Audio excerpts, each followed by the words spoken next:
All right. Thank y'all for being here. Please remember to use the chat window to sign in. And today we're going to talk about series and parallel circuits. If you've ever been in any class or anywhere where they've talked about series or parallel circuits, this will mostly be a review for you. We're not going to get into any of the math. This is just kind of an overview of what a series circuit is, what a parallel circuit is, some of the main differences, and how they also apply to batteries. That way, as we continue on with our series we're doing about all our different panels we put in, you'll know how to wire the batteries in as well. So here's a couple of pictures of series versus parallel circuits. On the left-hand side, you see a series circuit where you start with your hot wire and it goes in to the first side of that first light bulb, comes out of that light bulb, hits the next one, and it goes through all three light bulbs in series. That's where it gets its name. And then it returns down the neutral line. On the right-hand side, we see parallel circuits, and you see each light has its own independent connection to the hot and the neutral line. I think that's that picture right there. You can see very well what the difference between a series and a parallel circuit is. Now, the main benefit of a series circuit is that this is the most simple to wire. Because what happens, you have your positive terminal of your battery comes out, hits the positive terminal of the first light bulb. You have one single wire that goes from the negative side of that light bulb and hits the positive of the next. The negative of that one comes to the positive of the last one, where the negative of that light returns to the negative of the battery. So this only uses one conductor in the circuit for each leg of this wire. The negative side of this, the downside of this, I'll try not to use negative because that can get confusing with the positive and negative sides of the circuit. The downside of series circuits is, first of all, if any part of the circuit fails, the whole circuit fails. So in this little animation over here, you see when that one light bulb is taken out of its socket, all the other light bulbs turn off because now the circuit's no longer complete.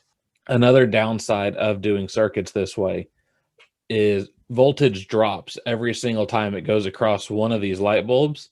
There's less voltage available for the next light bulb. So each light bulb would become dimmer and dimmer. And even if it's not light bulbs, if it's other types of components on a circuit, the voltage drops as it goes across each component. And as each component uses the amount of electricity that is required for that component, there's less available for the next one. So to overcome that, we have parallel circuits. And so there's two globe type light bulbs here.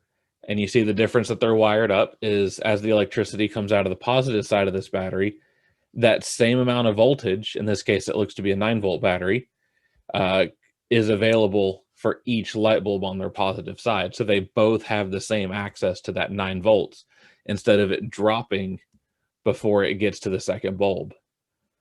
Also, if one of these light bulbs fails, it's not going to affect the other light bulb the same way that a series circuit would. So say, the bottom of the two bulbs here burns out and you have an open circuit or gets smashed or whatever, that top light bulb is still going to be able to work. Also, because they both have access to the same amount of, or they have the same access to that battery, these light bulbs are going to have the same amount of voltage available. They're going to be able to provide the same amount of light coming out of them. In my email I sent out, I promised y'all that I was going to explain why Christmas lights can be such a headache. So we're going to get into that promise just a little bit, and I think it'll help understand the larger picture of these series and parallel circuits. Then we'll talk about batteries because we're going to get a little more in depth with batteries than we are with this. I just want y'all to be familiar with what a series versus a parallel circuit is. Right here we have two different examples of how Christmas lights could be wired.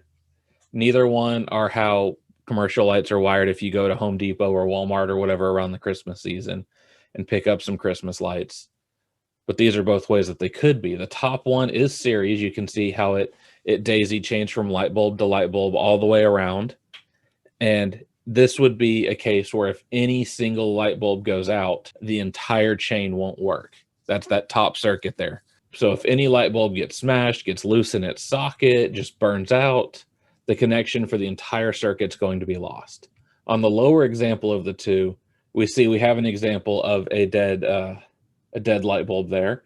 And you can see each branch has a yellow arrow indicating that current is going across it. And you can see the lights are lit up.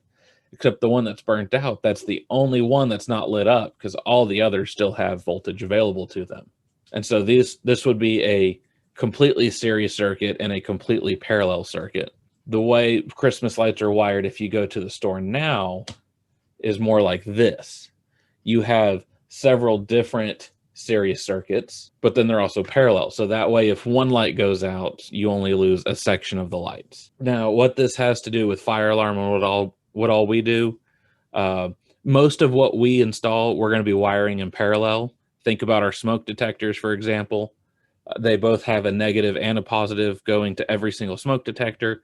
And if you pull one smoke detector head out of the ceiling, all the others will continue to function. That's how we've described a parallel circuit so far. Our strobes are a little bit different because our positive conductor gets broken on that base, and that helps us supervise if the strobe head is properly attached to the base. So those would be kind of a series parallel sort of thing, that the positive conductor is seriesed through there so we can supervise it for proper contact all the way through. But every device has a positive and a negative on it, because whenever it does actually go into operation, every device will operate in parallel. But there's the way that series is for the supervision. So that's all I'm really going to get into with the series and parallel like this. I'm going to jump into the batteries, and we'll talk about a couple different ways batteries can be wired up. Then I'll open for questions at the end. Here is ways that batteries can be wired up. You have series and parallel.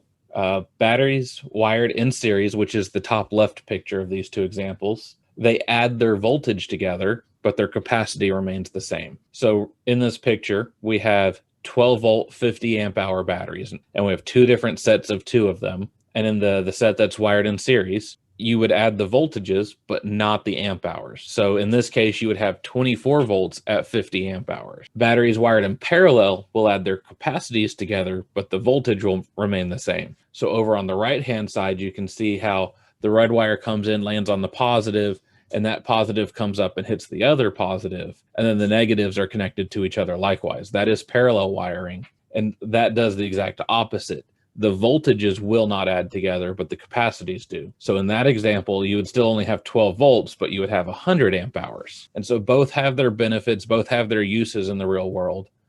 Most of the time for our fire alarm type of stuff and security, access intrusion, and so on and so forth, all the other low voltage things that we do, most of the time are going to be wired up as you see on the left-hand side, because we need to get up to 24 volts for our thing to work, but we're using 12 volt batteries. So by wiring them in series, where you see we have the negative of one battery connected to the positive of the other, that makes the voltages of them add up together. And that's how we get that extra voltage. On the right-hand side, that would be like a diesel truck that has two batteries in it to get it started. That diesel engine requires more current to go through there to get the engine turning over. So they need two batteries wired up in parallel. They don't need 24 volts. The diesel engine only needs the 12 volts to get going. Everything in that truck is designed to operate off 12 volts, but it takes some extra juice to get it all going. So that's where we would use the batteries wired in parallel. So in our fire alarm applications, there's not very many reasons we would put something in parallel. We're just going to get a battery that has enough amp hours to do the job that we need. And then we're going to make sure that we get up to 24 volts with it. Now, in a case where maybe we can't get up to the battery backup amp hours that we need, there is another option.